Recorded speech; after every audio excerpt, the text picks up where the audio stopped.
Hello, welcome back to Creativity Plus. It's me, your host, Mary Charisma, and today we're going to be talking about Creativity Plus horror. Yes, we are going to be discussing scary movies, books, TV, etc. And I know this is a divisive topic. Not everyone likes scary movies. In fact, I think I read that when OkCupid released all their data and stats on their matching algorithm, they found that one of the key indicators if two people were going to get along or not is whether or not they agreed on, do you like scary movies? So I get it, but maybe you do like scary movies and you don't even know it. So I'm going to be talking with my friend Seth Hansen, who I met in college. We became friends, and after I graduated, we're both living in LA, and I think we were complaining about the struggle in finding people who like to watch scary movies. And I'm kind of late to the game. I was very scared of scary movies as a child and avoided them completely. Meanwhile, Seth has seen just about every classic scary movie and sees all the new ones as well. So we decided to have a scary movie club where Seth showed me all of the best scary movies. And we watched a lot of good ones together. It was so much fun. So when we talked about doing an episode, it seemed pretty clear that we should just talk about scary movies and books and TV for an hour, and that would just be a great time. For the most part, we honestly keep it spoil free. I'm proud of us. Just the basics of what happens, real, hey, this is just what this movie's about. With the exception of The Ring, the American version of The Ring. We really completely spoil the ending of that one. So if you have not yet seen The Ring, I'm going to need you to go ahead and pause this podcast when you hear us start talking about The Ring. Just pause the podcast, go drive to your local Blockbuster, get a copy of The Ring on VHS, go home, pop that bad boy into your VCR and watch it. And then after you've watched it, you can continue the podcast and you can hear all of our insightful commentary on it. One thing I want to note is that Seth, at the end of this episode, is going to mention an album that's going to come out when we recorded this episode, but in fact, it actually just dropped last Friday. So Seth's band Kid Carrion released an album called Just Say No. It's amazing. I really enjoyed listening to it while I was at the gym rocking out. It's like a really classic pop punk sound, but featuring Seth on the violin. It's dope. Definitely check it out. So with that being said, I hope you enjoy this episode of Creativity Plus Horror with Seth Hansen. Creativity Plus. All right. We're starting episode 3, Creativity Plus. Thank you for being here, Seth. Thank you so much for having me. This is so exciting. Yes. This is Creativity Plus, the podcast where we talk about creativity plus other stuff, other things. And today that other thing is horror, the genre of horror. So I love kicking off these conversations with, if you just want to walk us through your history, your timeline, your past, your current relationship with creativity, and then also horror, and then we can meet somewhere in the middle. Yeah, cool. So I would say that my history with both of them start in very different places, of course. Well, not everyone's starts in different places, but for creativity, I was born into a very creative family. My dad plays a ton of instruments. My mom played flute and piano at the time I was born. My sister plays bass. So when I was brought into the world, I was very surrounded by a lot of music, especially, but just a lot of creative energies and that sort of stuff. And then, as I got older, I started playing my own instrument, which in this case was violin. That was my first instrument. I still play it. And then started developing a passion more for like sculpture and things like that. I went to school thinking that I was going to be a stop motion animator. Clearly that didn't happen, but things, things be what they are.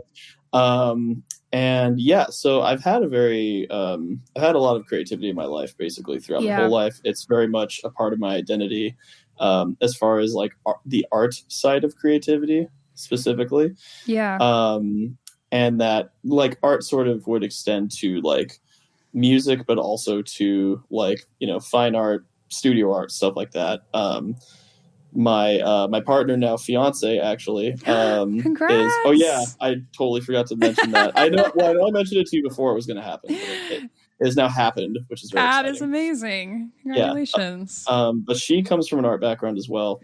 She did a lot of stuff with like street art and that sort of genre, but then went to San Francisco Art Institute and got a lot more of like art history studies in there. She also does a lot of journalism, a lot of writing. So between the two of us, there's lots of creativity. And it's just it's a really important part of my life. So I feel like when you're born into it, it's like, if that's just like all you've known, it's just hard to imagine like not doing something creative in your life. Yeah, absolutely. And I think that as time has gone on, I think that my creativity sort of comes in waves of like what specific kind of creativity is like most in my brain at a certain time. So I don't know if that happens to you as well. I know that you're also a very creative person, but for me, generally, it'll be like, oh, like I'm really into writing, and like I like find the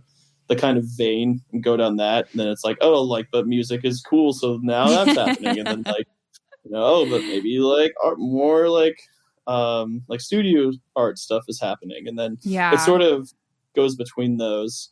But it's always really fun, and I think I've gotten better at finishing a project before necessarily moving on to the next creative vein. If it is separate, that is sometimes hard for me to do, though. Which can be its whole other conversation topic, but yeah.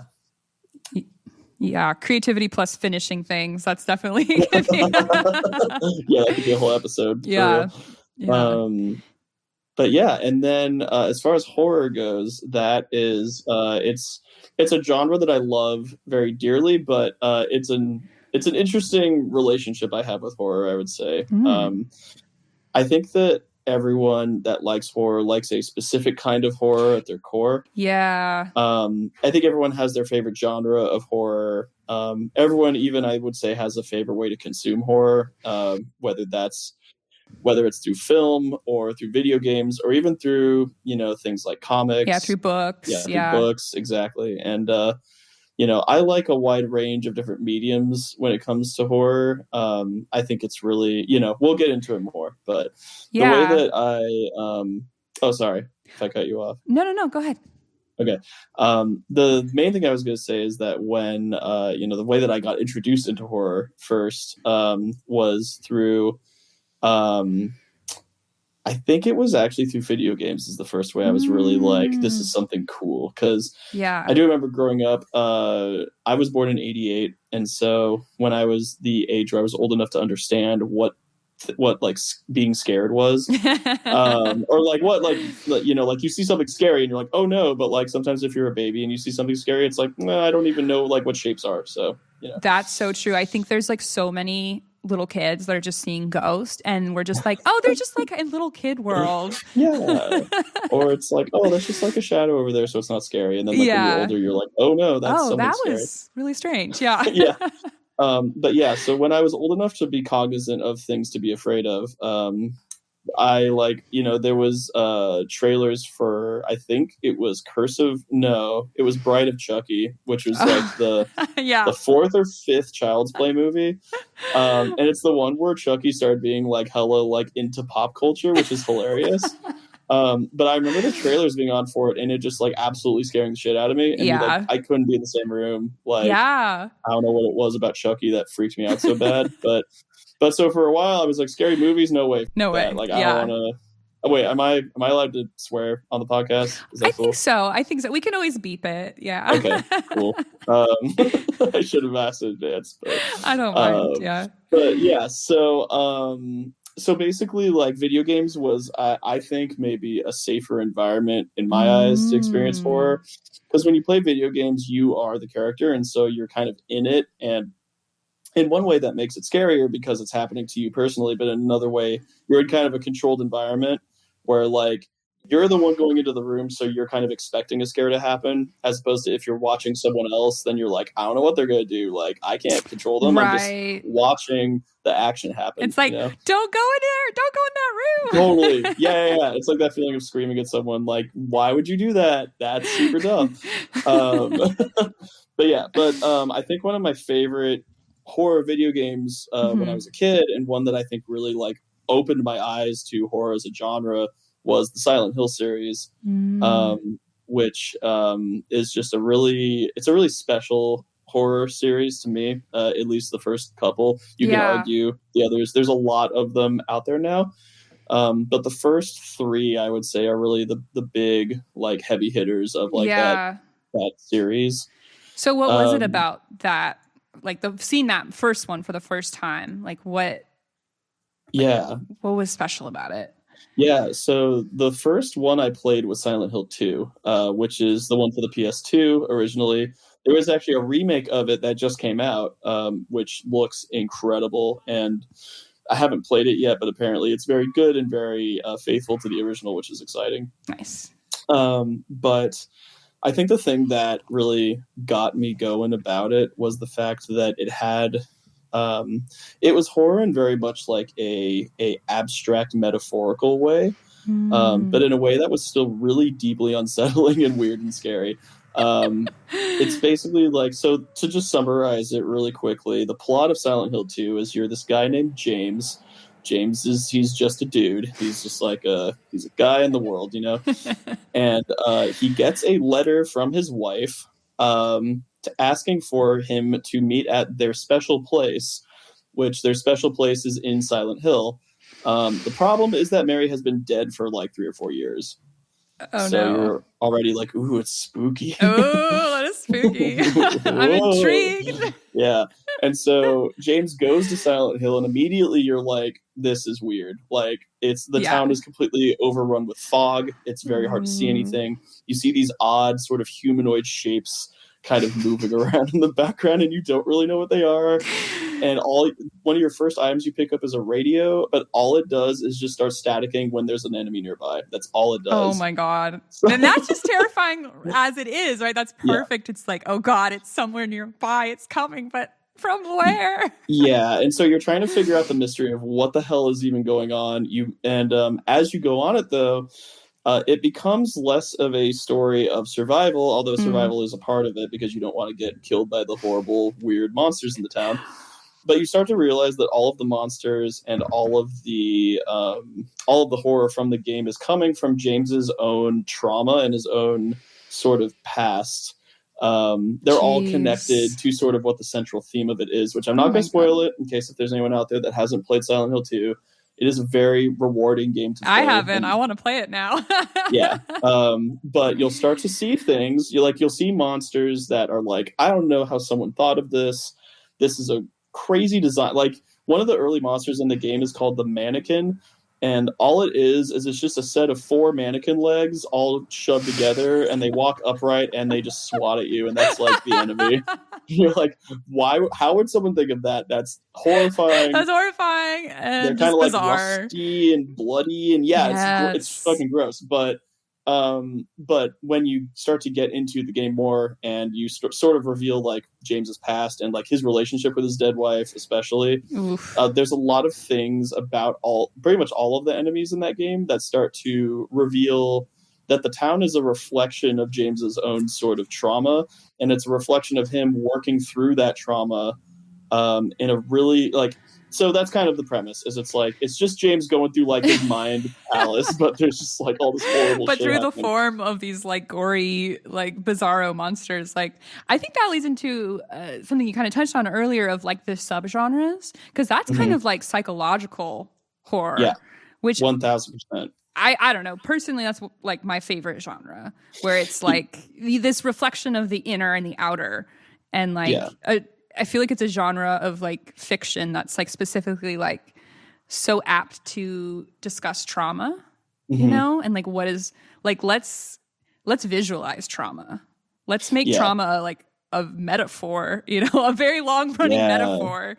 Yeah, there's so many horror movies out there that that talk about trauma, that manifest trauma, like what we were just talking about with Silent Hill 2. There's this one horror movie called Don't Look Now, and it has Donald Sutherland, and I don't remember any of the other actors or actresses in it, but it's I want to say like from the 70s. Okay, yeah, I don't think I've seen it. And it's a movie. It's basically a movie about Donald Sutherland and his wife dealing with their daughter's like tragic drowning at their home. Oh God, yeah. But it's very surreal and weird. But it's like, I don't know if it's the first time, but I think it was one of the first horror movies where you really saw like very grounded, real characters dealing with like a very like grounded issue. And like, it wasn't like they were being haunted, although I mean, arguably, but like, you know, like Donald Sutherland is like seeing visions of his daughter and like her bright red raincoat. And that's like one of the recurring images from it. Yeah. But throughout the movie, a lot of the beats are just Donald Sutherland and his wife just trying to like figure out how to, you know, move on with their lives. Yeah. And it's like really intense. And and I think that horror is a great outlet for exploring things like that, like you said. Yeah.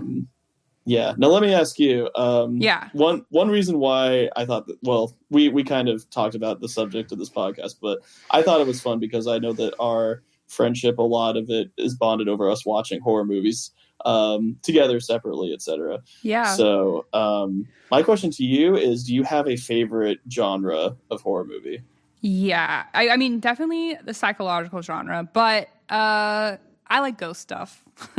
Nice. Like, but I think the two go together really well. Like a haunted house, you know, like Are You Seeing Ghosts is all in your mind. Haunting of Hill House it's a series. Well, I think they did a remake, like a Netflix remake. What's his name? Mike. I'm totally blanking, but he's done a lot of good stuff. But that series is like one of my favorite of the horror genre because you see it's like kind of ambiguous, like what are ghosts? You know, it's like ghosts are these real energies that everyone's seeing, or are they just like in some people's heads? Are they like taking the form of somebody's regret, or is it like actually someone's kind of schizophrenic? It like plays the line between all of those.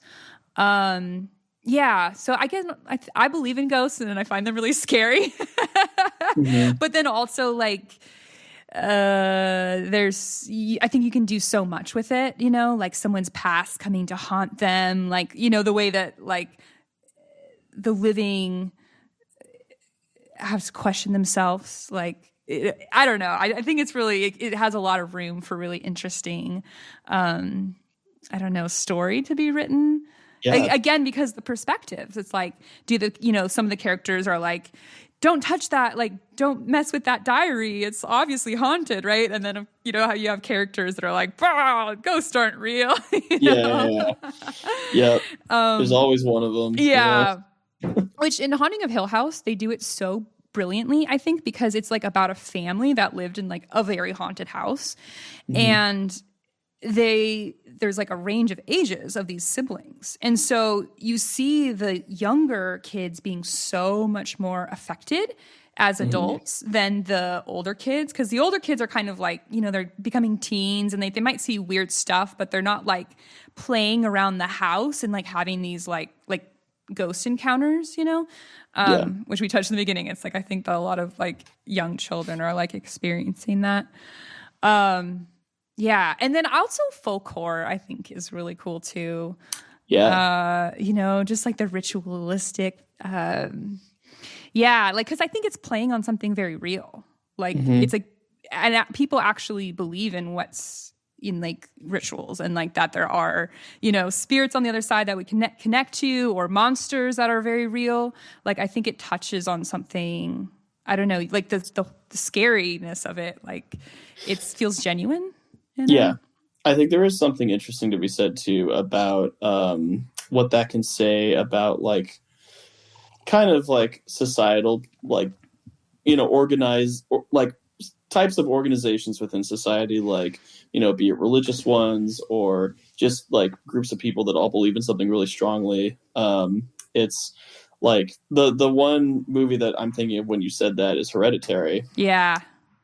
Which is very much a movie that has like sort of this like shadowy sort of group in the background. Right. But they kind of, again, like, because it's modern, it sort of appears like it's just like a bunch of, you know, it's like a book club, you know, like they're all just getting together talking about Payman, you know.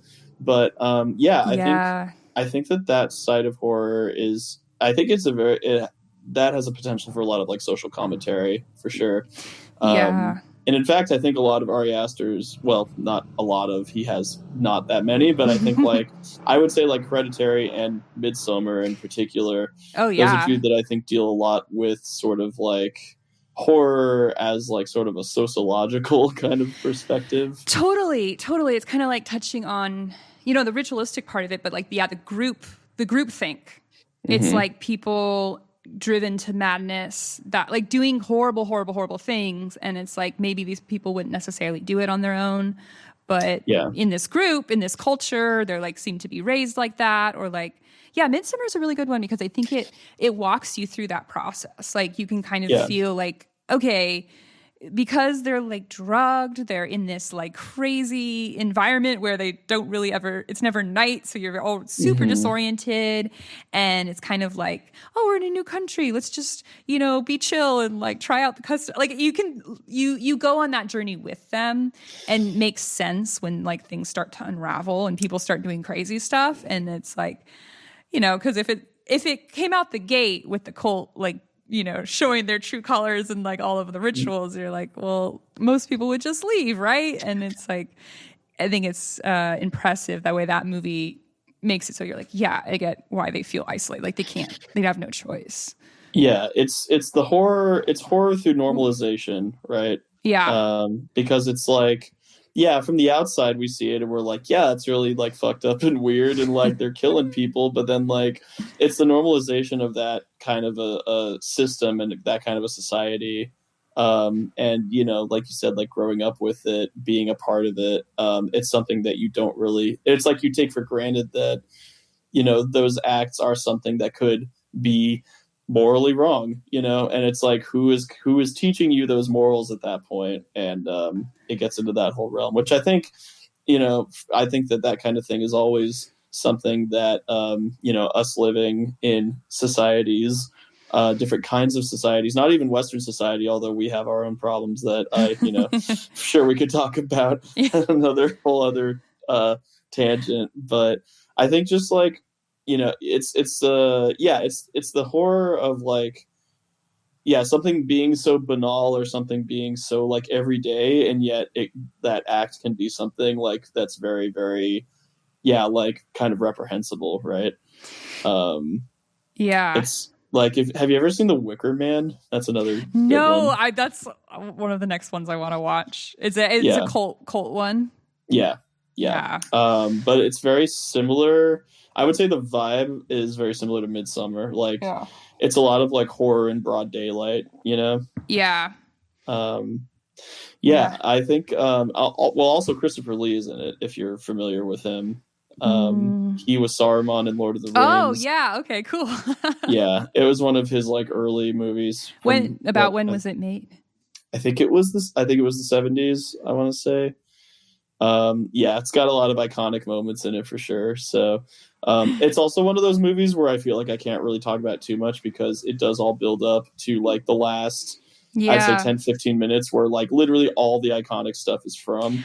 Gotcha. Yeah. Oh, that's such an interesting thing too, is like these iconic, like older movies where like they're just so part of culture, but we don't even realize it. Like I was watching, oh my God, now I'm totally blanking on what the name of it, but it's the movie that has the line, "The call is coming inside the building."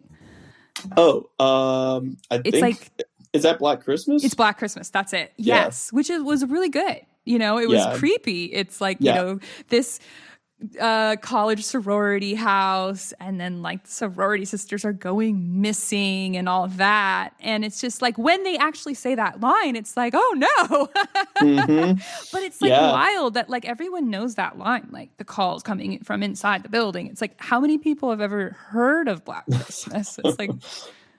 Well, and also like talking about iconic lines from like older movies, like, you know, you talk about like what it must have been like to hear like a certain like now popular album like for the first time. It's like, well, could you imagine being in a theater and like watching this horror movie and hearing that line and being like, holy shit, that is crazy and like terrifying. Yeah. Right? Like now I feel like we are kind of spoiled because we've known it, but like I still think it's scary to experience it though. Yes. Because in that moment you're so scared for her because you're like, holy like she's on her own at that point, and now you know that there's like a dude in the house. And right. Yeah, it's like it's very well well written. But that makes me curious. Like generally when you're watching scary movies, like are you scared? Are you like pretty hardened at this point? It's like, I've seen it all. You know what? That's a really good question. I think it depends, but I think that suspense gets me a lot more than like outright gore. Yeah, you know I agree. Because gore is just like, okay. Like I'll give you an example. So I recently was I was working at an event that was parallel to Fantastic Fest, which showed, it's like a genre movie festival, but it showed mostly horror movies. Cool. It was really, really fun. Saw a lot of movies that hadn't come out yet, you know, and one movie that was really, really hyped up that now like I feel like everyone and their grandma has seen is Terrifier 3. Haven't seen it. Oh no. Well, don't worry. It's definitely I would describe it as like a gore hound movie. Like if you're in it to just like see like the wildest gore you've ever seen in a movie, that's the movie, you know? Like it's definitely got a very particular vibe to it. But Damien Leone, who's the director, by all accounts is a very, very nice man, and also he like treats his crew really well. They all love him. So like good dude, and like he basically is like an indie. He's basically an indie director. Cool. The first Terrifier movie he made for like, I don't know, I think he made it for like $50,000 or something, like almost no money. Wow. It got a cult following. Then he did a Kickstarter for Terrifier 2. It made like, he was asking I think for like maybe 50 or like 100,000, but he got like almost $500,000 in the Kickstarter. That's awesome. And now he had a budget of $2 million. So like it's slowly like exponentially He's increasing. like, okay, we'll do more this time. I guess I could see it's like if you made a huge hit on like 50K, it's like, do I need that much more? Right. I mean, that's, And, you know, the thing about Damien Leone that a lot of people really give him praise for, which I would also give him praise for, even though despite what I'm probably going to go into in just a little bit, the main thing I give him praise for is that the dude knows his gore effects and he knows how to make them look very convincing. The dude's like, he's out here with a shoestring budget making things look really, really, really good, you know, and he knows how to he knows what to focus on when, and he also knows, I think, like when to use prosthetics, when to use animatronics, like when to use different things in order to kind of show certain parts of like a particular scene that like you wouldn't be able to do any other way, you know. It's really great. Yeah, I mean, now it's like CGI is kind of taken on that art and that craft. Like there's like no need to do it, but that's so cool that it's like done to like great effect. Yeah, and that's one thing that I think makes the Terrifier series so effective is the fact that most of its practical effects, like you will see again some of the craziest gore in any movie, but it's all like puppets and it's all like, you know, makeup, and it's just like, it's crazy. It's absolutely buck wild. But that being said, so we're talking about like, do I get scared during horror movies? Yeah. I feel like my answers are really long. I'm sorry. No, that's what we're just chatting. But I think so for me, like a movie like Terrifier 3, where like you're watching like extended periods of people suffering is like it's not scary to me. I think that those kind of movies can actually be kind of fun because of like how over the top things are. Totally. my thing about Terrifier 3 is like, I think it's just a movie that wasn't necessarily for me, Okay. I give it props for everything it does, but I think that in that one the kills felt a little bit mean spirited, which which we'll also probably talk about later. But I think because of that, it just felt kind of like sad and like kind of a bummer, as opposed to it being like, because Terrifier 1 and 2, they have a campiness where like everyone kind of knows they're in a B movie. Okay, but I think with Terrifier 3, it's like, oh, you have like actors, or like not even that, but like you have people who really are like committed to their parts, and which is amazing and great, and they do a really great job, to the point where I was like, damn, this is kind of like not as fun. It kind of lost its charm. Yeah. It's like taking itself more seriously than the first ones. Yeah. No, there's other things, I think, like, again, I think I said like suspense is a really big part of like what makes me like have that kind of like that part of my brain be like fight or flight, Yeah. One movie that I watched recently was Skinamarink, which I know a lot of people are kind of, actually, you know what, I'm going to use another example. Okay. Skinamarink is good, but I don't think it had as visceral of a response because it was a little bit longer. What happened in that one? I feel like I've seen it, but I can't remember. Well, Mary, depending on who you ask, not a lot happens in it. Oh, is it the one with the kids and they're yes. I didn't finish it. you were like, God, another blank wall? I'm over it. I just can't. I can't. I'm too bored. Yeah. But it for a vibe. I mean, like in terms of that, you're a little kid and you're alone and what the heck's going on. Like it did definitely like touch on something scary, but I was like, I need more. I need more than a feeling. Like I need some sort of story. Yeah. And that movie in particular, it feels like a dream sequence, which I think is what makes it work. Yeah. And I mean, the dude that made it had a YouTube channel where he would literally get people's nightmares that they would share with him, and he would film them. Whoa. Yeah, which is like, that was his whole bread and butter until he made Skinamarink, which is like his first like full length feature. That's so interesting. Yeah, and so it feels like a nightmare that a child would have, But in that way, I think it taps into a fear of like the dark, or the fear of like being in your own house, and like if there's a really long corridor and you're like, I don't want to go down there because something's gonna be down there. Right? You're like, I have to go to the bathroom, but it's not worth it. I'm just gonna wait till it gets light out. Yeah. Exactly. So that movie was effective in that way, but the downside is that if you weren't into it, it is very long and not a lot really happens in it. There's a lot of moments that are like in isolation really scary, but like not, the narrative is also very loose in that one, so it's kind of hard to get invested, I think. Yeah. Even though, again, I really liked it, but I totally understand why people didn't. But a movie that I think is a better example of the suspense is the Blair Witch Project, which is like, it's also found footage. It's like the granddaddy of found footage horror movies. Yes. Have you seen Blair Witch? I've seen that one. Yeah, it's classic.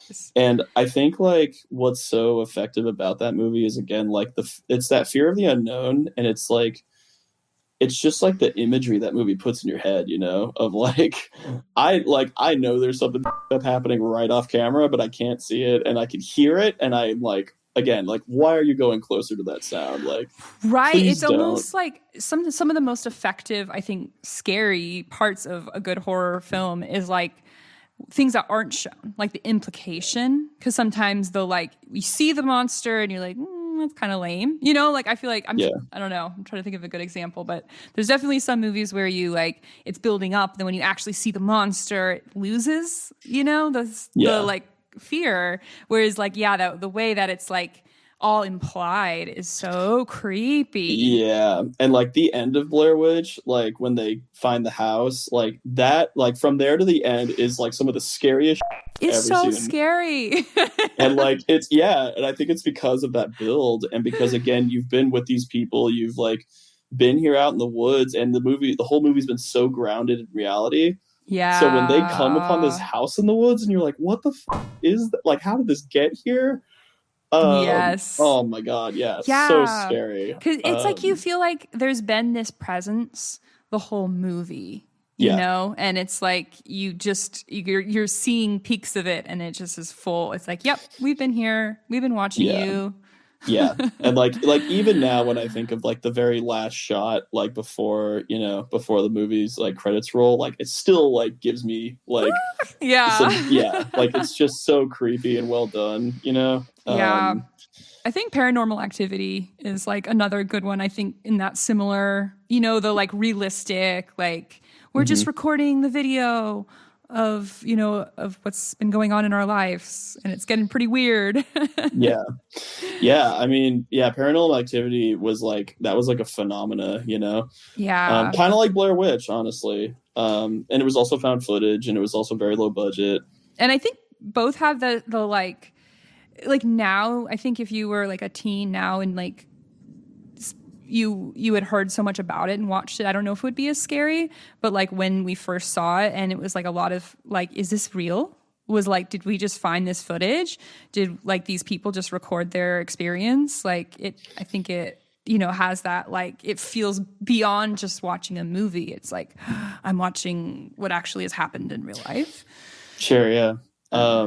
Yeah. And I mean, again, a lot of the effects that are done in that movie are all like practical and edited in post, but like, yeah, there's just some really good creepy shit in that movie. And I remember like, seeing that in college actually, and then like I saw it with a group of like 4 or 5 people, and we all like were coming home afterwards. I was like, oh, haha, that was such a fun movie, cool. And none of us turned the lights off when we slept that night. Like we all slept with the lights on. Like I remember waking up and being like, yep, all the lights are still on. Yeah. Oh my God. Yeah, I saw The Ring, the American one, which that's, if you ask me my favorite scary movie, I would say that one. Hell yeah. It's so, I rewatched it last Halloween, and it was like, oh my God, it holds up. But yeah, I've seen that for the first time in high school. I think it was DVD by that point, but still like, and then like driving home, and when I was in high school, my folks, they live out in the country. So it's like you drive home and it's dark, it's just like, just the dark road and just your headlights. And it's like, what if there was a figure just in the middle of the road? And like, what would I do? And it's just like looking at me. It's like, do I run? It's like, what? You're like hyper vigilant. You're like, what was that? What was that? Yeah. I mean, talk about another movie that messes with your like perception of reality, I agree with you. I'm a very big fan of the American remake of The Ring. Yeah. I actually think it might be a hot take, I don't know, but I think it's probably one of the best remakes of pretty much any horror movie, in my opinion. It's just like perfectly, like everything, just like, the weird like kind of blue filter over the whole movie, like it feels so cold, but there's also just like so much like just lurking around. Like it does have like you were saying, like a presence. Like there's so much of that throughout the whole movie. Yes. And so I have a story for you, because you shared one with me about that movie. So when my friends were also in high school, and we were like, hell yeah, we're gonna watch The Ring, let's go. Like people are saying this is like the scariest movie they've ever seen, like let's do it. So do it. Yeah. So it was like like 4 or 5 of us, and we were like, okay, cool, how can we make this the scariest experience possible for us, right? And so we went down the street, and there was a video rental place that was near my friend Maggie, shout out to the Bilchbreckers, was near her house. And that video store is not there anymore because video rental stores don't exist anymore. It burned down 20 years ago. Yeah, right. Woo. There was a weird unmarked cursed tape that showed up there, and then the place burned down. It's crazy. But yeah, so we went there, and sure enough, they had The Ring on VHS. We were like, hell yeah, dude. Yeah. So as intended. As the Lord intended. So we rented that, and we took it back to the house, and we watched the whole thing. And that night, none of us had thought about this beforehand because we were high schoolers and we didn't know better. But the place where we were going to sleep that night was the same room that the TV was in. And when I tell you that all of us were like, nope, nope. Because we're like, do we leave the TV on? Do we keep the TV off? Like what? Like you're not safe. There's no safety. And to me, that's like what, I think at its core, like a horror movie affecting you, whether it's like whether it's that fear, like the irrational fear, or whether it's like it gets you sort of thinking about, whatever subject. I think that's a sign to me of a good horror movie. Of one that sticks with you in one way or another, I mean, with any good media too. Yeah. And there's scenes from that movie that are like in my brain and like are just there forever now, I guess. I know. And I love about that one too is like it has, I mean, I feel like it has a twist at the end, just in the sense of like, I think it does. Yeah, right. It's like the movie's over. We did it. We saved it. That feeling that you get at it's like the cops are here, we're all good. And then it's like, it's not over. Oh man. Yeah. That it's never over. I guess spoilers for like a 20-year-old movie or something. But yeah, that scene where she's like, we did it. Like we went to the well, like she's free now. We saved her. Now. Don't and worry, her son son. Is like, why did you listen to her? You do it, you dumbass. And then fucking smash cut to the boyfriend's apartment, and he lifts his coffee mug up, and there's the ring on his table, and you're like, off. And then like, so good. And then one of the most like iconic horror kills of that era, like her coming out of the TV is still like so fucking scary, right? Even when it's coming, it's still really scary. And I think that's actually like what makes it so effective is like, because you see her, like you see the well, you see her coming out of it, and you see her walking towards the screen, and like you like, yeah, you just see the whole thing. It's crazy. And then when she comes out, and you're like, oh, it's all over. It's so brilliant to make the like use of the VHS and the TV, the very thing that you're watching this piece of art on, it's like in this film we're breaking that barrier between TV and reality, between like the TV screen and the reality in the movie, and so it's like it's so effective to like stick with you because you're like press eject on your VCR. It's like, okay. Well, so that's meta, the other that's the detail that I forgot to mention is so when my friends and I rented the VHS copy of The Ring, you know how like when you would rent a VHS, it would have like all of like the trailers for movies like before the movie started. This is for back kids in the that day. don't. Yeah, back in the day. It's kind of like weirdly, it's almost like going to a movie theater where like you have your trailers before the movie starts. Yeah. But if you, on the VHS copy of The Ring, if you rewind it all the way to the beginning, before anything happens, before any of the trailers, before the movie starts, it plays the entire cursed tape of The Ring. It does. Yeah. They're like, you're watching this. Yeah, like you're watching the cursed tape. Oh my God. Because it's like, yeah, if you're watching it with a friend and then you're in, together at home and you're watching the movie and they're like, we're going to watch in the movie in the scene where they're like, okay, time to check out the film. And if you're too scared, it's like, I don't want to watch it. I'm too scared. It's like too late. You're already cursed. You're already in it, baby. Yeah. So, and yeah, it's just like whoever thought to do that is so brilliant. Do you think they're a nice person?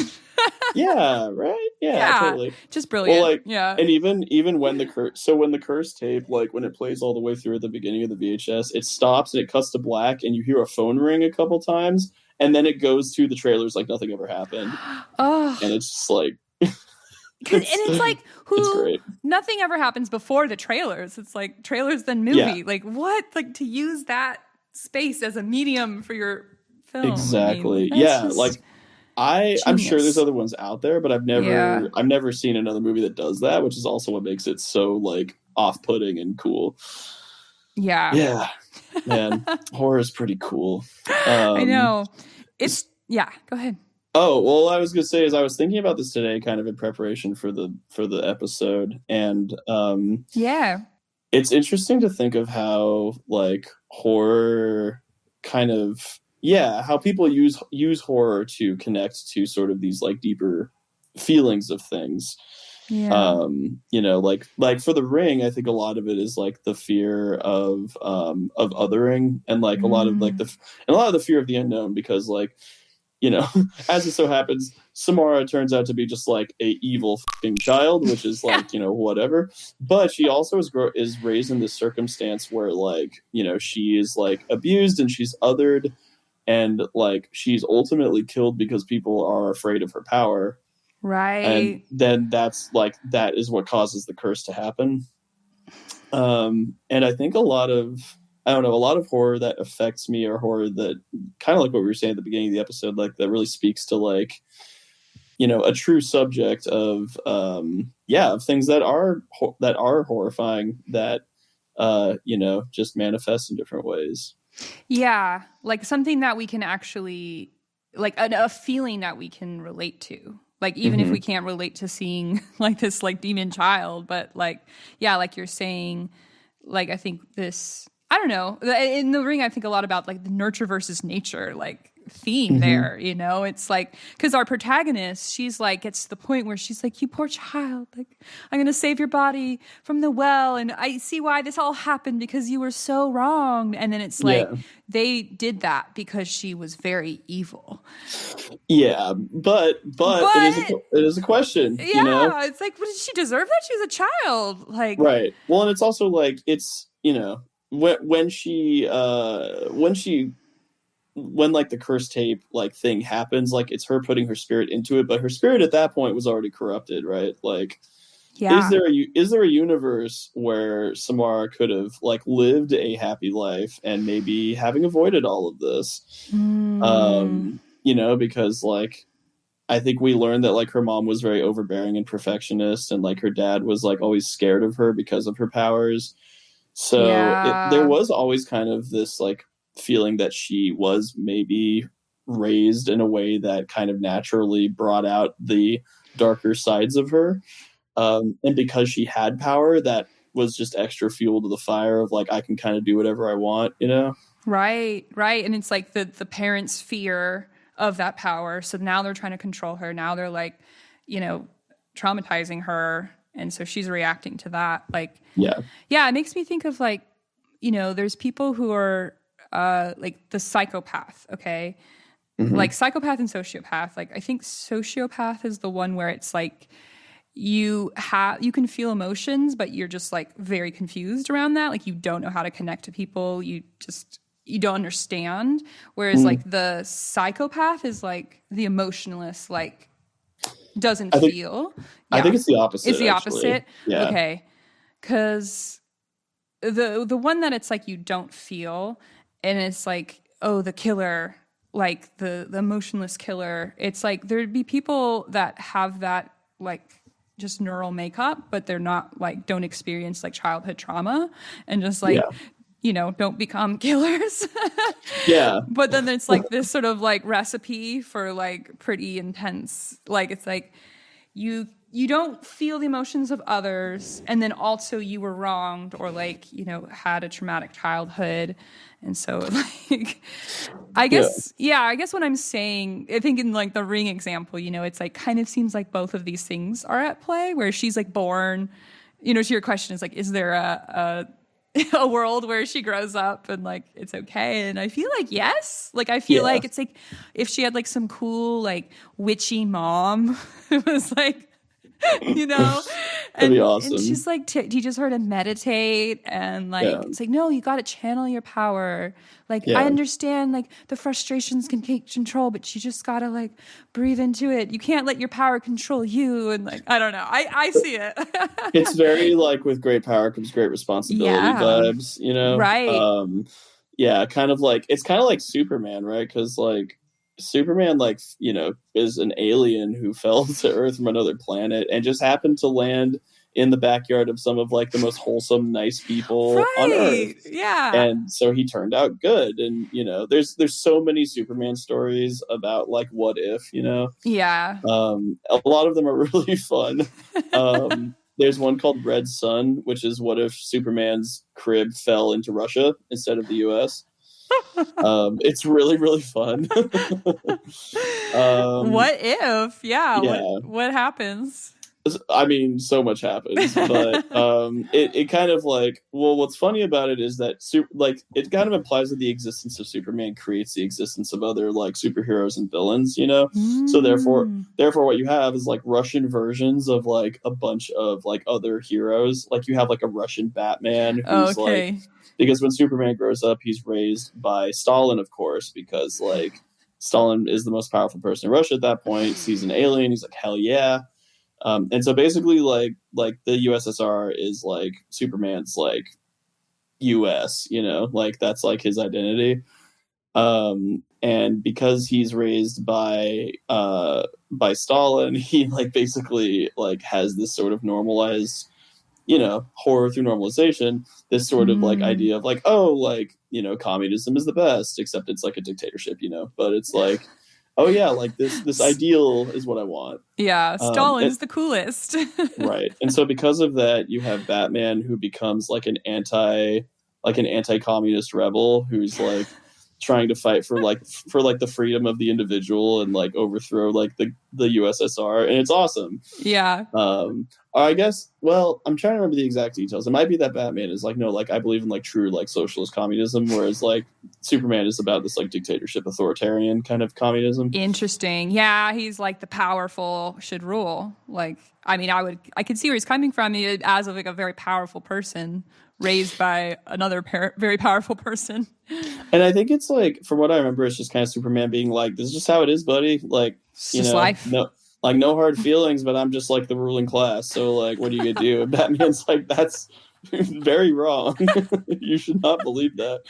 Wow, that's kind of ironic. Like Batman, who I feel like in, you know, regular Batman world is like very much like representing the like, I don't know, the power of the elites in a way.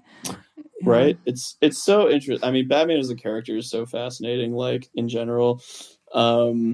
Because yeah, you have like, he's like a vigilante, but he's also a billionaire. So it's like, how do you and also like kind of a ninja?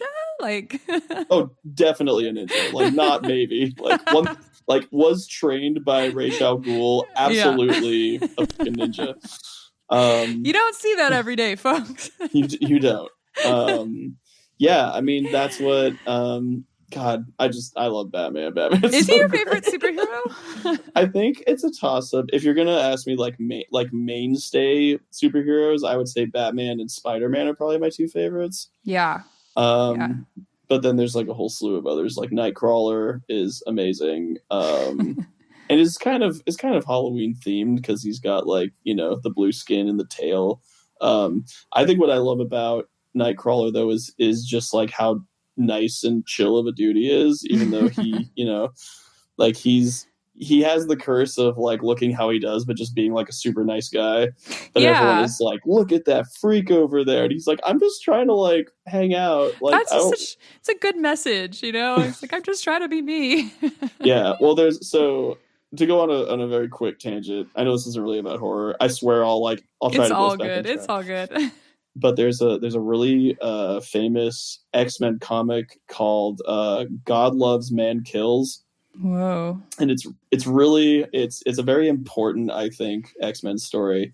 It's the one that first introduces Stryker, who is in the movies, but in the comic he's basically a televangelist. Yeah, and the story is a very, very not veiled metaphor for white supremacists just being hella racist and like othering like everyone. The comic starts out with two mutant children being killed by like, you know, radical nationalists, except they also happen to be two black children that are also mutants. Wow. And you're just like, holy like, this is not pulling any punches. And like Magneto finds them and he's like, this is like abhorrent. And you're like, yeah, you're right, Magneto, that's fucked up. And it just goes from there. It's like, it's super intense, but it basically is about, yeah, like the threat of like white Christian nationalism towards like, you know, people that aren't white Christian nationalists, you know. Yeah, have they made a scary movie about that, like this subject? Well, there's a lot of religious horror movies out there. Yeah, there's definitely a lot. Yeah, of the, like, as far as Christian like Christianity being the horror, I'm sure you could point to a couple. I mean, Yeah. I would say, well, yeah, there's a lot of Satanism out there, you know. But I think that I actually think a good example is Rosemary's Baby. I know it. I haven't seen that one, but go ahead. Oh, it's so good. Yeah, I know it's a classic. Rosemary's Baby is actually the way that I bonded with my mom about horror for the first time. Oh, wow. Because it's her favorite special. horror movie. Nice. And when I was young and like burgeoning and trying to get into watching more horror movies, I remember like picking some out that I thought looked cool. And my mom comes up to me and she's like, "Whoa, what are you looking at?" And I was like, "Oh, like, I didn't know that I was allowed to watch them at that point." So I was like, "Oh, you know, whatever." And she's like, "Oh, you're looking for horror movies? Like, you should go over here. Like, these are the good ones over here." And like, led me. Yeah. And so one of the first ones she showed me was Rosemary's Baby, which was like, it's basically it's an incredibly feminist movie for one thing. It's basically the whole movie is oh man, what the hell's her name? It's gonna kill me. Mia Farrow's character. Yes, Mia Farrow. Thank you so much. Rocking the best haircut. Yeah, I feel like I heard about the haircut before I heard about the movie.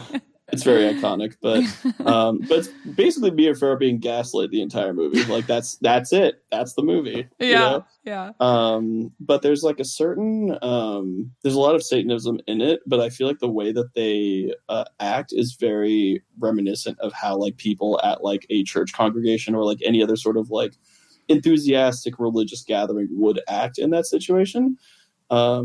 And I think to me that kind of speaks to like a greater like fear of like kind of what we were talking about earlier as far as like, you know, cults, religious groups, large gatherings of people that all feel one way strongly about something. Yeah. It's a very good movie about that and just like how crazy it can get and how it can like truly like gaslight people into like believing that they are like, you know, doing something wrong wherein they're like actually like a victim of, you know, whatever is happening. Ooh, that does sound really good. It's very good. Cult horror, I feel like its own genre. Absolutely. Yeah. I'm trying to think of like a Christian horror movie like that where like Christianity is like the horror. Well, there's like this HBO series that they ended it after like 1 or 2 seasons, but it's called Lovecraft Country. Oh yeah. And that one I feel like is kind of touches on it. It's not like Christianity as much as like very specifically like Western ceremonial magic. So yeah, I mean, it's close. It does seem like, you know, there's a lot of people who would be very upset by like a movie coming out where Christians are the evil people. Well, but there are I would say that there are like movies where there are like devout religious people that are like the villains. Yeah. There's a movie called is it The Mist or The Fog? Oh geez. I think it's The Mist. The M. Night Shyamalan one? No. It was made in the late 90s, I think. Okay. I don't remember who directed it, but it's based on a Stephen King novel. And the idea is that like, there's just like a big ass fog that rolls into town. A bunch of people are stuck in a supermarket and there's like horrible monsters outside, and if they go outside, they'll like instantly be killed by them. And so a lot of it is about like mob mentality and like just trying to, you know, trying to find sanity in a ever decreasing and ever like fervent like kind of mob mentality that builds up. Yeah. And one of the characters in that is like very Christian and is very like, you know, like this is like because of like sinners and like blah blah blah. But like she's also very charismatic and like very convincing like to the other people in the supermarket. It's interesting for sure. Yeah, it seems like maybe, you know, instead of like being like Christians are the problem. It's like the problem is like groups that are, you know, one like built off hate for other people, specific groups of people. But like, I think speaking just to that cult mentality, the mob mentality, the like organization where it's like things that are fucked up are normalized. Totally. Yeah. I mean, and to be clear, I do think that like it is possible for anyone of any religion to be like fucked up and evil and horrible. You know, it's totally, it's non-denominational. It can happen to anybody. You know? And I think that like, but on the flip side, I think that organized religion can have very positive things for communities. Oh, totally. I think a lot of it does depend on tolerance, and a lot of it does depend on sort of like what's your goal with all of this. Like Christ's teachings were very, very nice and like noble, and like there's a lot of love and a lot of compassion there, and I think that that's really great. Sometimes the problem is how that's interpreted, but also same with like the Old Testament. Like there's all kinds of crazy in that too. I'm sure there's things in the Quran, though I haven't read it. I don't know. We don't have to go down this route necessarily, but I do think that there's something about like kind of like what you were saying, like sticking to a creed to the point where it stops being about like being kind. And it starts being more like self-serving, I think, is when it gets into like sort of the dangerous territory, the righteous righteous evil, if that makes sense, like doing things that are like harming other people or dehumanizing other people, but it's like for their own good, or because I have these principles. Totally. Yeah, and it's like how and it's how like noble intentions can be corrupted by power as well. I think that is sometimes a danger with not just religion, but also organized groups. Anyone that has power in general, like it can corrupt and it can cause people to do things that they maybe wouldn't have in another circumstance. Yeah, and like the movie that you were talking about, The Mist, I mean, you're saying like this mob mentality. It's like, why are people forming mobs, or why are people doing crazy stuff? It's fear at the heart of it. It's like using fear as that fuel to like, I don't know, feed mania or feed, behaviors that are just like irrational. But it's like, well, in the name of protecting me and my family and my children, like people will do a lot. Yeah. Even if this makes sense. Yeah. Yeah. And I think that it can sometimes be about, coming from maybe a noble place of wanting to protect your family by controlling your outside circumstances, but then that need for control can then kind of take over, your rationality, and it can become a control of everything around you and around things that maybe haven't happened yet, but hypothetically they could happen. You don't know. And that's how like we get down that slippery slope, Yeah. And I think that that's actually what The Mist does a really good job of, is because it takes it from being the fear of like the literal actual monsters that are outside that are going to eat us versus like the hypothetical horrors inside of like these people could turn against us and then like betray us. And so we need to exert control in order to keep a semblance of order or whatever. But it turns into like just a need for control at the end of the day. Oh, yeah. We're the real monsters. Yeah. Now, what's interesting about this is there are a couple of movies that do deconstruct even that, which is really cool. Yeah. There's a movie that I saw. There's a movie that I saw recently at Fantastic Fest called Heretic that I really, really, really liked a lot. I'm not going to say anything about it because I would highly recommend you just go see it. Okay. Like, don't even watch a trailer for it. Okay. The only thing I will say is that it has Hugh Grant in it. Oh, I did see a trailer and I want to see it. Yes. Okay. And it just like block that trailer out and go see it. Okay. It's a very it's a movie that I really enjoyed, but I'd be super curious to see what other people think about it, because I could see it being a movie that is very like, maybe some people like think it's boring or like not a lot happens, but then some people would be like, whoa, it's really cool. So I was in the latter camp, but nice. Wait, yeah, I'm trying to think of good examples of like movies where it's like crazy person of, and especially one where it's like you see the perspective of like the descent into madness. Yeah. I think it's a hard one to do well.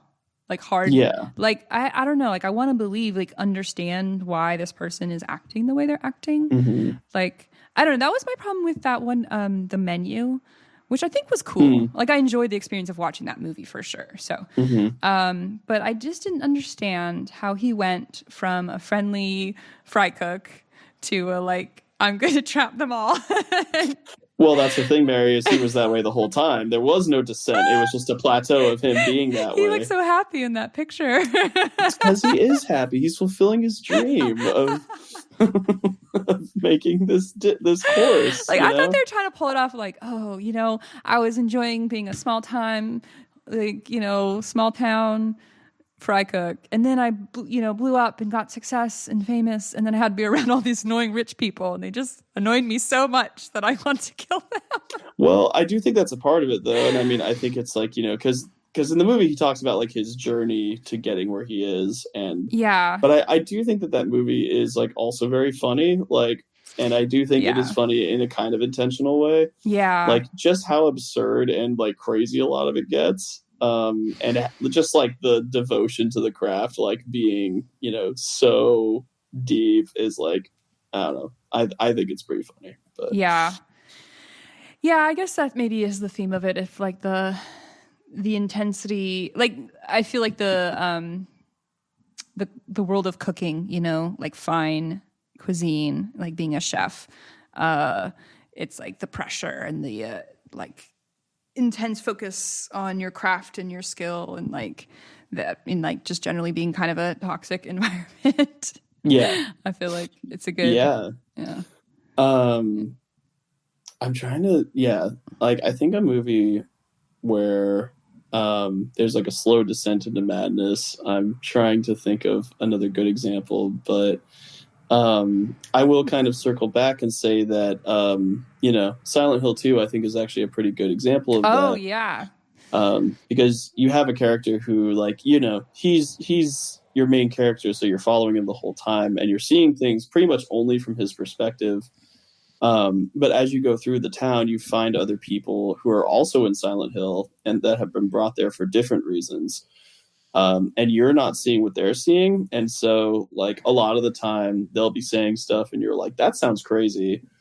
Anyway, I'm going to go, like, fight off this mannequin monster over here. Like, give me a second, So,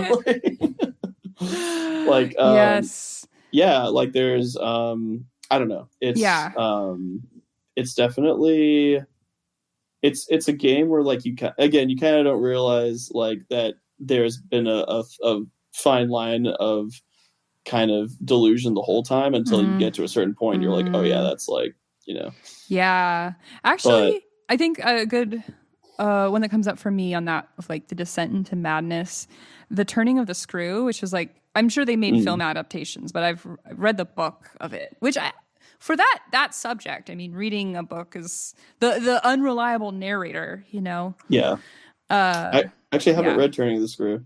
It's short and great. Hell yeah. And it's like she shows up. She's like, I'm going to, watch kids. It'll be totally chill, Uh-oh. Right? It's not chill. It is not chill.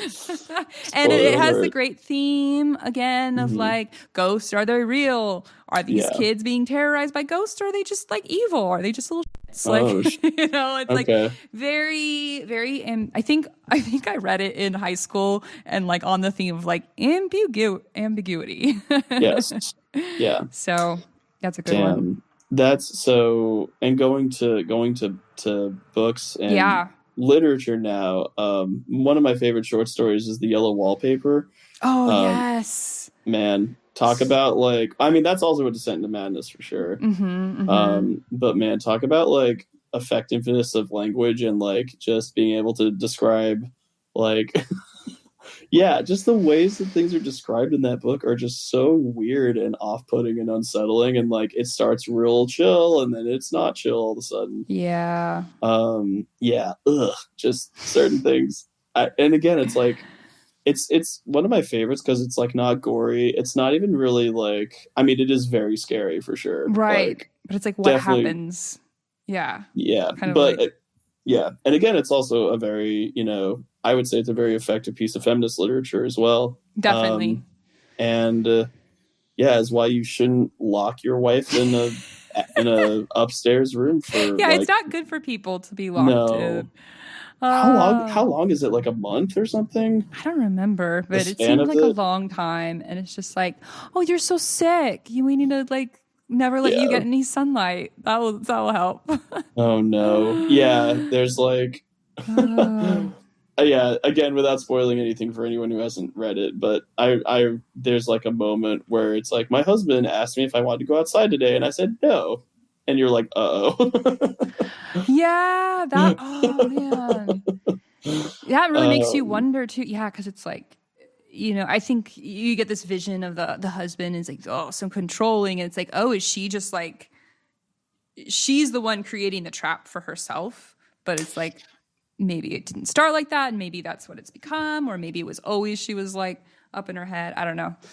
Yeah, I mean it's hard to say. I I would say that the husband is definitely the antagonist in that for sure. Yeah, I think that again, it's like maybe he's well-meaning, maybe he does care about his wife and wants her to feel better, but he also is. It also is very much like I know what's best, and you're gonna be up here to get better. Yeah, I mean, I feel like it's like it's like it's a great piece of feminist literature because it's like speaking to a real issue. And it's like, you're just being a man. Like, you're just doing what a normal man in the times would do in this situation. And look how f***ed up that is. Yeah. And it can really like ruin a person's sanity, life, the whole thing. And yeah, I mean, it's, what is that? Is it Room with a View? Is that the one? That one's like I don't think that's a scary one. No, but it's like a poem. It's a poem about A Room of One's Own. Oh yeah. About it just being like, I need somewhere to write where like all this bullshit isn't going to get to me. Like it's very much that vibe. I feel. Yeah. Yeah. It's yeah. Horror's great, man. Are there any other like horror books that you've read that you recall that you like? What came to mind was as a child reading scary stories to read in the dark, which were so scary. Yeah. Like, yeah, I was like, when we were talking about, when you were sharing your, like, your history with the genre of horror and like as a kid being like, nope. I was like, I feel like I was like that as a kid. It's like when I saw The Ring in high school, it was very like, I don't want to be here, but I want to be hang out with my friends. I want to be cool. Yeah. Here we are. Okay. But now I'm thinking about it, and like I was at this charter school, and every Friday we'd go to the public library, and I would always go to the like ghost section and the scary story section, and it was like this feeling of like, you're like, it's so scary, and I like, it freaks me out, but then it's like this addiction. It's like spicy food. I feel like it's kind of similar, It's like, is this pleasant? I can't answer that. What's so funny is like people actually do say that. They say it's like riding a roller coaster where like it's like you get the adrenaline from it. Yeah. And like, that's funny you say that. I remember looking at those covers and I was like, nope. The artwork was so well done. That like so black watercolor, like and I remember it was like always the ones that were like the real horror that scared me the most. Like I loved all of them. I loved all, because they had like folk stories and they had, of course, ghosts and everything. But there would be like one where it's like a girl goes home and from a dance, and then there's a truck following her with his headlights, and she's like, oh God, this guy's gonna kill me. And she makes it home, and then she like runs out of her car, and she's like, Mom, this like truck driver's following me. I think he's gonna kill me. And then it's like the truck driver comes out and he's like, there's a man in your car. I was like shining my headlights on him, and like, oh God. I think after I read that, I was like, when I was like learning or finally starting to drive, it'd be like, look in the back seat, look underneath the car, like, oh God. Well, what's funny is there's a whole generation of us that learned that too from watching the first Halloween movie, because there's absolutely a backseat kill that happens in that movie. And it's like, dude, it's so sad too, because the victim is like still in her garage, like she doesn't even leave. It's real sad. But that was a movie where I was like, I'm gonna be checking the back seat. I'm gonna be like looking under my jacket I left there, like that. Where are you hiding?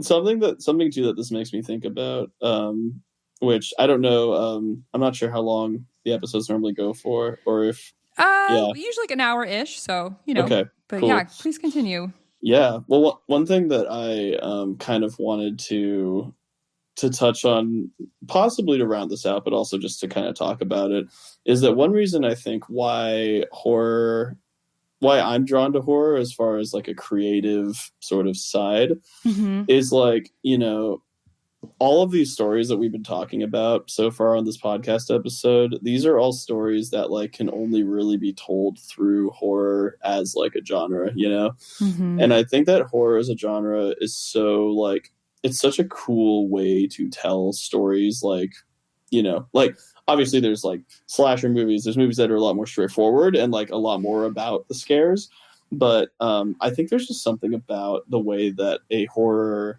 setting can really get to the heart of a lot of like interesting character studies or interesting like perspectives or narratives, like, which is something that I think keeps drawing me back to it, Yeah, it's like people are still making new movies or books that are interesting and like do something new with it. Like there's just so much that you can do. Yeah. And there's so many movies as well that I think like, are horror, but like they've like really like touched on an emotion that I think is very real, like not just fear, but like, empathy and like pain and loneliness, like a lot of, like I think like you were talking about Haunting of Hill House, and like there's a lot of feelings of just like this like really sad like loneliness that kind of permeates throughout that whole thing, especially with Nell, who's like one of the one of the kids. And it's really interesting, and I think that again, like, it is such an effective medium for telling those kind of stories, and for and for like kind of getting sympathy for that sort of setting and that sort of like perspective, it's the whole thing with like, like Samara from The Ring, like there is a certain amount of sympathy you have for her because she's just a kid, like, right, she has all these crazy powers and like the circumstances have like kind of taken away her morality, but she's still just like a kid, and and us even asking the question of like, could Samara just be happy? Like that's like what makes it effective to me, is like there's not just one perspective on the that we're seeing all these characters, and and I think also the way that horror can be, it blends the surreal or the magical with the mundane, It's like you're allowed to, as a storyteller, to have things like that are supernatural. Yeah. Like it's like you can, it's like the rules I think are a little more open than maybe like a drama or a comedy. It's like, you're not saying like, well, that could never happen, Yeah. Yeah. Well, and there's a lot of horror that I think is based out of like real people and like real situations, like, God, there's a whole genre of horror that I really think is kind of distasteful, but it's based out of like, the idea of like the revenge horror movie, right? Oh, yeah. Where like you have someone that's been really deeply wronged and then they just get revenge on them and like brutally murder all of them, which is like, it does have a certain level of catharsis, but in some ways it is very exploitative because you're still like using, oftentimes things like SA as like a means to like fuel your narrative, which is like, maybe that's not really what you should be doing with that subject, but it does still bring to light in a way these real things that happen to people and how, they are like, they're real and like they happen, probably more than anyone wants to think about or admit, and that it is a problem and we should be concerned about that. But not just with that though. It's like, the greater feelings of like, someone being bullied or someone like, being ostracized. Like these are all things that I think a lot of horror can touch on in a way that, again, like kind of makes us think like, yeah, that's pretty fucked up, huh? That like, this dude was bullied to the point where he like became a serial killer. Like that's pretty whack. And it's like you feel for them. Like I totally agree. It's like, okay, someone killing a lot is scary for sure. But it's like what really makes, I think, a great film. It's like you're touching on specific. It's like, okay, terror and unpleasant emotions, but like you said, like loneliness or grief or like these, more specific types of scary emotions or unpleasant emotions that are explored. So And I mean, like, you also have a movie like Silence of the Lambs, which is like just, yeah, pretty much like checks all the boxes for like a good thriller. It also has a lot of horror in it. But one thing that I think is really, really notable about it is like that we see just like Clarice's perspective of just being a female officer and just how obnoxious and like annoying it is just to exist in a world that's like full of men, and she's like the one woman out there like crushing it, but also just like dealing with men like constantly, and being in that world. So I think it can give us a lot of like a lot of insight there, Totally. And yeah, I just think that horror is a really good medium for like exploring kind of darker emotions, but also in like ways that can be cathartic, because at the end of it, we see Clarice just like claw her way up, and she's like, and she comes out on top in the end, Right. Yeah. I want like a hero, and I like victory in the end, but in that way, right, where it's like facing fear and like these insane situations, but then our hero is like able to overcome, of course, like, like with The Ring, where it's like, it's not over and it like leaves you lingering, is like, of course, wonderful too. So yeah, right. I don't think that makes or breaks like whether or not the like hero lives or like, the demon or whatever, the entity, the evil wins. Like, I think both can be a good story for sure. Yeah. Well, and I kind of think like any good story, horror can also be telling of what its themes are based on like how it ends or how like, things are resolved. So yeah, in the case of The Ring, it's like you find out that the only way that you can get over the curse is by replicating the tape and then showing the replicated tape to someone. Right. Which then passes the curse on. Yeah. So basically, like, it is kind of saying that in a way, the tape is sort of embodying Samara's trauma, because it's like all of her hanger. That was a combination she probably didn't eat much in there. Yeah. Yeah. Oh man, she's been in that well for a long time. I'm so hungry. Yeah, that's all I want. Just get me out of this well. But it's hatred and anger was the combo, just for the record. But it's like it's all of the embodiment of those negative emotions into one tape, and so the theme of it kind of becomes, the way that it ends is like the only way that you can absolve yourself of that is to pass it to someone else. Yeah, which is like that's what, but ultimately that's kind of what hate does. Is right. Like if you do a mean thing to somebody, then they're going to take that negative energy and they're going to kick the can down the road until it affects someone else, and it just keeps going. It's like that cycle. The cycle of the trauma, yeah. Which ironically is a fucking ring. There you go. So yeah.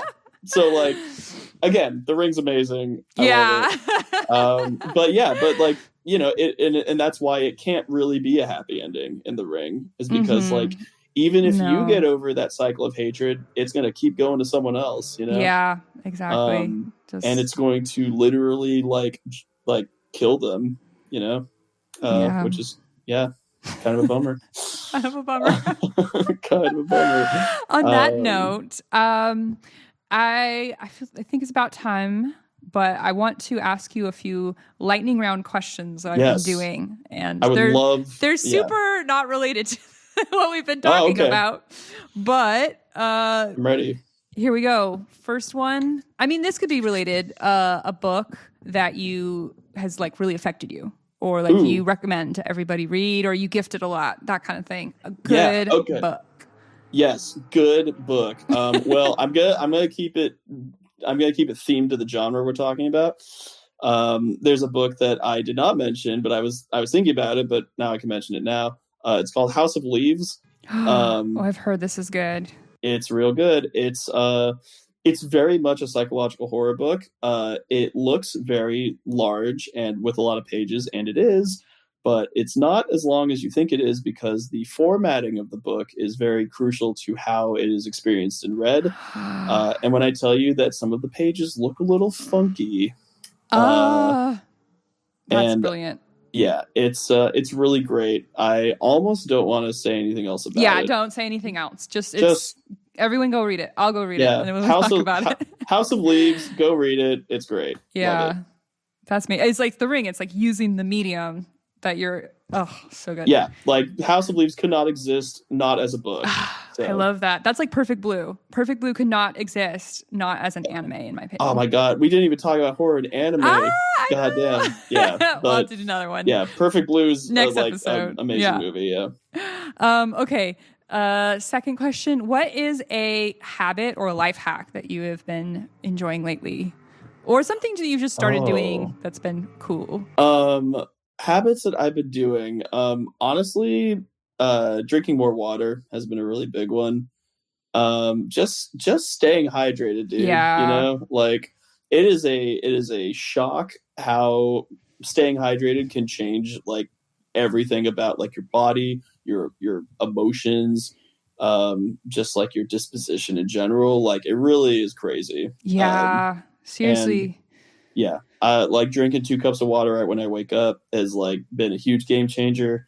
Trying to drink like as much as possible, not to like, you know, give myself like water poisoning or anything, but like I would say on average like 6 to 8 cups a day. Like, yeah. I think that's the recommended. Crazy. Yeah, that's great.